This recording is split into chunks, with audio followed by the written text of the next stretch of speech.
नमस्कार दोस्तों, मैं हूं प्रवीण साहनी और आप देख रहे हैं द राजनीति।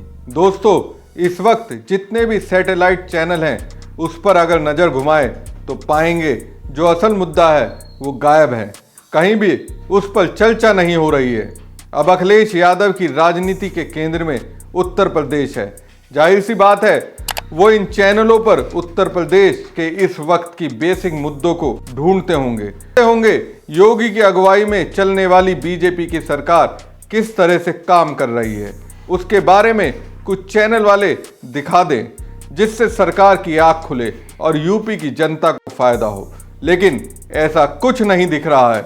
इन चैनलों पर चर्चा किस पर हो रही है? हिंदू मुस्लिम, मंदिर मस्जिद, अमित शाह, नीतीश कुमार। लेकिन जिस मुद्दे पर बहस होनी चाहिए उस पर हो ही नहीं रही। ऐसी स्थिति में सपा अध्यक्ष अखिलेश यादव एक नए अवतार में आ गए हैं। बिल्कुल ही अलग अंदाज जो अब से पहले शायद ही कभी अखिलेश ने इस अवतार को दिखाया होगा। अब तक अखिलेश यादव पत्रकारों को ये कहते दिखे कि वो जमीनी मुद्दों को अपनी पत्रकारिता में तवज्जो दें, लेकिन लगता है पत्रकार इस राह पर नहीं चलना चाहते। तो अब अखिलेश खुद पत्रकार की भूमिका में आ गए हैं। पत्रकार बनकर उनकी प्राथमिकता में यूपी है। यूपी में सीएम योगी के राज में करीब 20 दिन बाद किस स्थिति में उत्तर प्रदेश को गुजरना पड़ सकता है, अखिलेश ने इस पर आंख खोलने वाली रिपोर्टिंग की है। खासकर अखिलेश की इस रिपोर्टिंग से फायदा मुख्यमंत्री योगी आदित्यनाथ को ही होगा।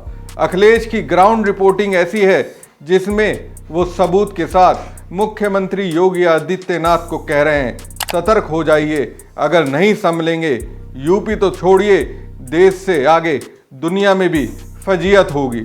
आप जवाब देते देते थक जाएंगे लेकिन कोई यकीन नहीं करेगा। दोस्तों, अखिलेश की ग्राउंड रिपोर्टिंग के आधार को समझने से पहले आपको प्रयागराज की ओर ले चलते हैं।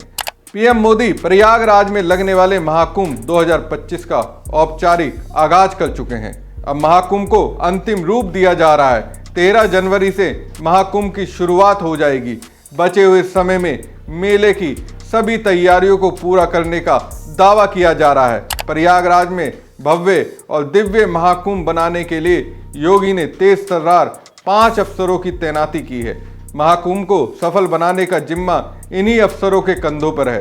प्रयागराज महाकुंभ को नया जिला भी घोषित कर दिया गया है।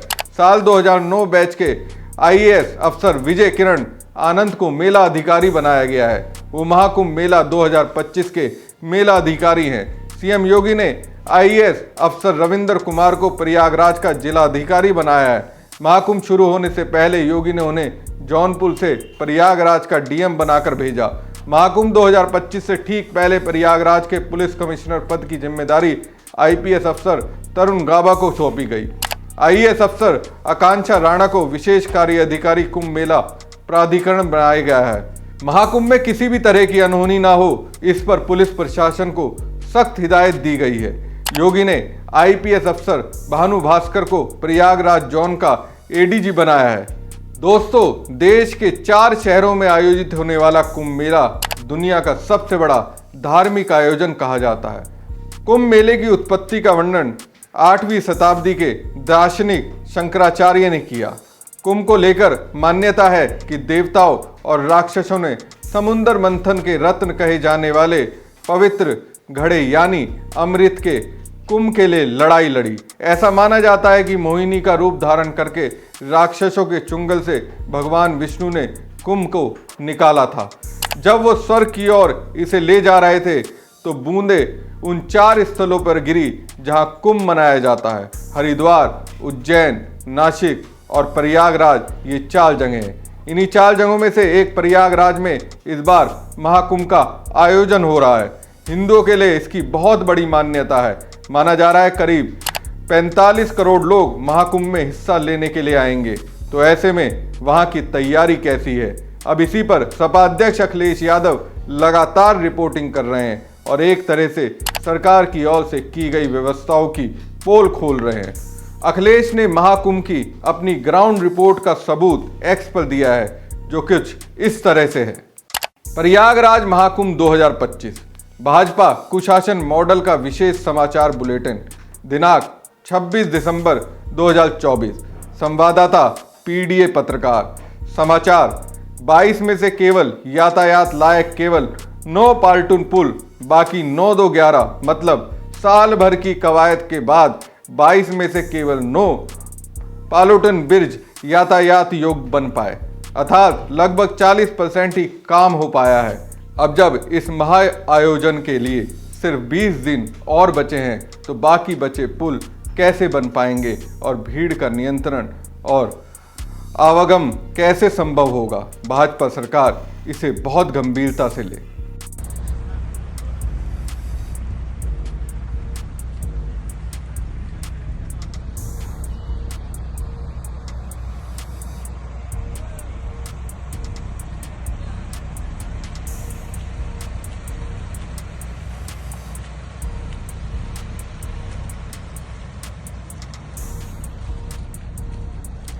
अखिलेश की रिपोर्टिंग में से ये बात सामने आई कि महाकुंभ की तैयारियों को लेकर योगी सरकार जो दावा कर रही है वो दावा अभी हकीकत से कोसों दूर है। अखिलेश यहीं नहीं रुकते। 26 दिसंबर से 25 दिसंबर को भी उन्होंने महाकुंभ पर रिपोर्टिंग की। एक्स पर लिखा, प्रयागराज महाकुंभ 2025 भाजपा के कुशासन मॉडल का विशेष समाचार बुलेटिन, दिनांक 25 दिसंबर 2024। संवाददाता पीडीए पत्रकार। समाचार, देखो भाजपा सरकार के चंबे, बिना तार के खंबे। समाजवादियों ने तो पहले ही एक गाने में कहा था, बिन बिजली के खड़ा है खंबा। भाजपा राज में ये कोई गाना अफसाना नहीं बल्कि 100% सत्य है।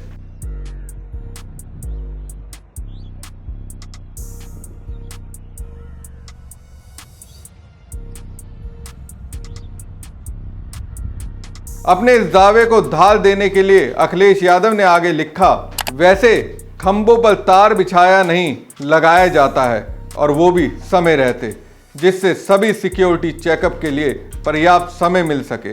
अच्छा हुआ शासन प्रशासन के संज्ञान में ये मुद्दा आया। यही हमारा उद्देश्य था जो पूर्ण हुआ। आशा है अब कछुए की चाल की जगह मेले की तैयारियां सही गति पकड़ लेंगी। हम सकारात्मक विपक्ष की भूमिका निभाएंगे और मेले के आयोजन की कमियों की ओर निरंतर आपका ध्यान खींचते रहेंगे। तो अखिलेश योगी से कह रहे हैं, हम घटना घटने से पहले आपको आईना दिखाएंगे और इसे देखिए, इससे आपको ही फायदा मिलेगा। ऐसा लग रहा है जितना महाकुंभ को लेकर बीजेपी को टेंशन नहीं है, मुख्यमंत्री योगी आदित्यनाथ इसे लेकर जो कॉन्फिडेंस में दिख रहे हैं, अखिलेश उसे एक तरह से ओवर कॉन्फिडेंस मानकर चल रहे हैं। अखिलेश आगे लिखते हैं, यह है भाजपा सरकार में प्रयागराज महाकुंभ 2025 की तैयारियों की सच्चाई। कम से कम पुलिस विभाग का काम तो बहुत पहले ही पूरा हो जाना चाहिए था, क्योंकि सुरक्षा चक्र का प्रबंधन किसी अंतिम दिन की प्रतीक्षा नहीं करता। प्रयागराज की आज जनता पूछ रही है कि महादानी सम्राट हर्षवर्धन की प्रतिमा हटाने के लिए तो भाजपा सरकार बहुत तत्पर थी, पर वैसी तेजी प्रशासनिक प्रबंधन के लिए क्यों नहीं दिखाई जा रही? प्रबंधन करते समय प्रयागराज और मेला क्षेत्र के आसपास की स्थानीय जनता की जरूरतें और समस्याओं को नज़रअंदाज करने की जो शिकायतें मिल रही हैं उसका भी तुरंत समाधान किया जाए। प्रयागराज के निवासियों के बीच किसी इमरजेंसी की घटित होने पर आवागम और परिवहन को लेकर मन में जो चिंता है उसके निराकरण के लिए वैकल्पिक व्यवस्था भी की जाए। हम चाहते हैं महाकुंभ भी चले और प्रयागराज भी गतिमान रहे। अगर शासन प्रशासन महाकुंभ की तैयारियों में विफल हो गया तो सहायता करने के लिए हम अपने सच्चे समर्पित कार्यकर्ताओं को भेजने का प्रस्ताव रखते हैं, क्योंकि भाजपा वाले तो कहीं खाना कमाने या चुनाव जोड़ तोड़ में लगे होंगे। तो क्या लगता है अखिलेश की इस रिपोर्टिंग पर आप क्या कहेंगे? पत्रकारिता का जो फ्लेवर अखिलेश यादव दिखा रहे हैं, क्या वही फ्लेवर गोदी मीडिया दे पाएगा? आखिरकार 45 करोड़ लोगों की जिंदगी का सवाल है।